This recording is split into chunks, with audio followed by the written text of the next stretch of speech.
Di video kali ini kita bakalan membahas prospek Bitcoin di minggu ini ya. Kira-kira arahnya bakalan lebih ke arah mana? Gua akan kasih beberapa alasan kenapa dia lebih cenderung arahnya itu turun ya dibandingkan naik. Itu sebabnya juga kenapa gua menutup trade gua yang ada di BitX ini ya. Bagi kalian yang mungkin tertarik untuk open short atau open long, gue bisa rekomendasiin platform BingX khususnya bagi pemula temen ya. Di sini mereka juga ada fitur copy trade yang jarang ada di market yang lain. Menurut gue ini cocok banget buat pemula ya. Mereka di sini ada fitur copy trade. Kalian bisa cek sejarah trader masing-masing seperti apa. Sebulan terakhir profit rate-nya berapa, dalam 3 bulan terakhir apakah mereka konsisten profit atau tidak. Jadi menurut gue cocok banget buat pemula. Selain itu bagi kalian yang sibuk kerja, nggak sempat mantengin grafik setiap saat, fitur copy trade ini sangat berguna teman, karena kalau misalkan mereka buka posisi, kita bakalan keikutan, mereka tutup, kita juga bakalan keikutan. Jadi cukup tinggal deposit duit doang, lalu kita tinggal follow copy trader tersebut. Mungkin bagi teman-teman yang tertarik, kalian bisa langsung join BingX, linknya ada di deskripsi di bawah, teman-teman bisa langsung mendapatkan bonus sampai $120. Jadi kalau misalkan kita lihat dari platform BingX ya, kita lihat dari grafik time frame 3 hari ini ya, setiap candle melambangkan 3 hari, kita saat ini sudah menyentuh Bollinger Band bagian atas untuk time frame 3 hari ya. Dan kita mengalami candle merah di sini dan itu wajar aja karena kita sudah menyentuh Bollinger Band bagian atas ya, artinya kita udah menyentuh daerah resistance untuk time frame 3 hari. Terakhir kali kita menyentuh resist time frame 3 hari ini di tanggal 26 Maret, lalu kita kena reject parah di sini. Dan di sini ya di tanggal 14 Agustus ini kita lagi-lagi menyentuh Bollinger Band bagian resist ini, dan gue sih berharapnya sih hanya koreksi sehat teman untuk Bitcoin ya. Jadi bukan mengulangi dump seperti di bulan Maret sampai Juni ini ya, dimana kita dari 47 all the way ke level 20. Kalau misalnya ini terulang lagi ya, mungkin ini bisa membawa Bitcoin dari level 24 menuju ke level 12 atau possibly 10.000 US dollar. Nah, tapi selama kita ngelihat koreksi sehat terjadi untuk Bitcoin dan dia menunjukkan melanjutkan tren kenaikan berikutnya maksud gue ya. Jadi dia koreksi sehat lalu dia kembali naik menuju ke level 30 yang seharusnya likelihood lebih besar ya kalau menurut gue buat dia menuju ke level 30 dibandingkan menuju ke level 10.000 US dollar. Karena ini salah satunya Bitcoin udah masuk capitulation. Kalau misalnya kalian search dari Bitcoin Fear and Greed Index sendiri, itu kita benar-benar udah ada di indeks yang paling rendah sama seperti ketika corona gitu ya. Jadi gue berharap ini capitulation lalu kita bisa langsung naik balik ke level 30, 40 bahkan mencapai all time high kita lagi. Selain itu di sini gue akan ngasih beberapa alasan juga teman-teman ya untuk short term time frame-nya. Meskipun in the long term ya gue expect Bitcoin bisa naik lagi balik ke level 30 ya. Cuman untuk jangka pendeknya di sini ya, salah satu alasan kenapa Bitcoin itu cenderung koreksi teman, karena tadi kita udah bahas ya time frame 3 hari ini salah satu poin ya kita menyentuh Bollinger Band bagian resist. Lalu yang kedua teman, rata-rata setiap kali kita mengalami candle shooting star teman di sini ya. Jadi ini candle dengan ekor ke atas teman lalu kita closing di merah. Ini terjadi sekali lalu kita koreksi hingga menyentuh 18 sekian. Lalu ini terjadi yang kedua kali, kita langsung koreksi dari 24 menuju ke level 20.7 di sini ya. Ini terjadi ketiga kali juga ya, candle shooting star. Jadi kalian perhatikan ini exactly ada ekor ke atas lalu kita closing di candle merah. Terus kita turun lagi ini ya dari sini menuju ke level 22.5 teman.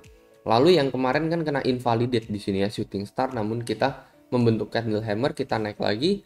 Dan yang terakhir ini shooting star lagi teman-teman ya sampai ke level 25. Dan saat ini kita mulai mengalami candle merah lagi di hari berikutnya gitu. Jadi udah nggak ke invalidate ya, udah tervalidasi shooting star ini.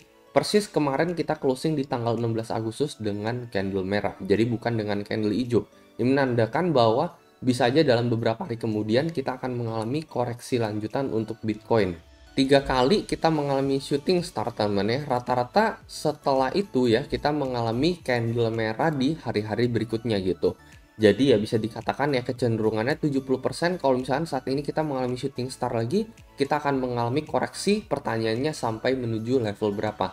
Yang pertama kalau misalkan kita balik lagi ke time frame 4 hour-nya di sini ya. Di sini kita bisa ngeliat support di area ini teman.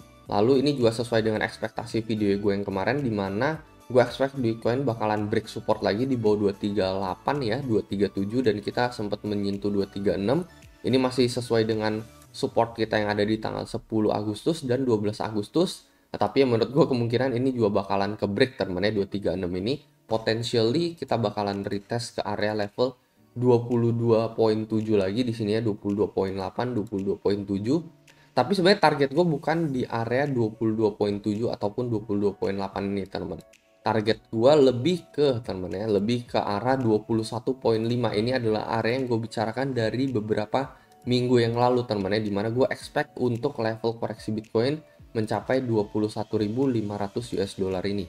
Kenapa di 21.500? Di sini adalah area teman-teman. Kalau misalnya kita tarik garis lagi, ini adalah area yang sebelumnya menjadi resist ya, mulai dari bulan Juni ini dan bulan Juli ini, yang saat ini akan berubah menjadi titik support. Itu yang pertama. Lalu yang kedua, ini juga berada di level Fibo 78,6 untuk Bitcoin. Kalau misalnya kita ukur dari paling bawah ke paling atas untuk level koreksinya. Terus ya rata-rata ini adalah area terdiskon maksimal untuk Bitcoin teman ya. Let's say kalau misalnya kita ukur koreksi yang terjadi di tanggal 26 Juni ini, kita mengalami koreksi kurang lebih 13 sampai 14% di sini teman ya. Jadi 13% sekian ini juga sama teman ya. Kita kurang lebih mengoreksi sampai 14 sampai 15% gitu. Jadi kalau misalnya kita ukur ya 13 sampai 15% dari all time high teman ya. Ini kurang lebih rata-rata di 14% itu akan sentuh di area 21,5 juga teman-teman ya. Jadi pastinya kita ingin mendapatkan di harga terendah sebelum dia kembali mantul gitu. Yang which is kalau misalnya dari past performance kita lihat koreksinya rata-rata 13 sampai 14% sebelum Bitcoin cenderung bounce back teman-teman ya, cenderung mantul kembali ke atas dengan lebih keras lagi teman-teman. Rata-rata bisa mengalami koreksi sekitar 13 sampai 14%. Dan ini yang gue tunggu-tunggu juga ya, koreksi 14% ini akan menyentuh area 21.500 US dollar.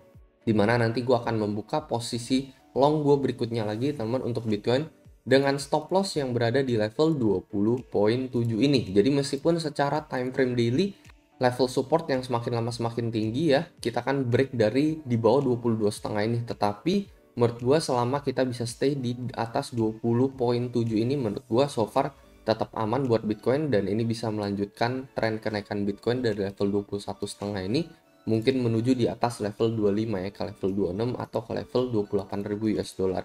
Saat ini ya kita sedang mengalami candle shooting star aja, dan kecenderungan arah teman-teman apalagi di time frame 4 jam kita nggak ngelihat ada pantulan keras untuk Bitcoin, malah kita dicicil turun perlahan-lahan dari waktu ke waktu. Ini bisa menjadi pertanda kita bakalan break ke area level 22,8 sampai 23 ya. Menurut gue break di bawah level 23,6 ini udah nggak ada support lagi sampai mendekati level ya 22,8 sampai 23.000 US dollar.